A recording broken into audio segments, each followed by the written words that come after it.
Welcome to this tutorial on Prizepicks.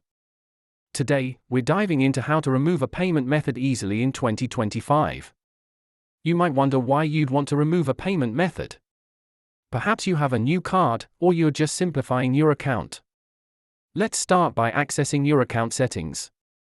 Open the Prizepicks app and navigate to your profile icon. In your account settings, scroll down until you find the Payment Methods section. Tap to enter. Here, you'll see all your saved payment methods. Select the one you wish to remove. You will receive a confirmation prompt ensuring you want to remove this payment method permanently. If you encounter issues, ensure your app is up to date and try restarting the app if necessary. Once you've removed your payment information, double-check your account security settings for peace of mind. Managing your payment methods on Prizepicks is essential for smooth gameplay. Always keep your info up to date. If you found this tutorial helpful, please subscribe for more updates and tutorials.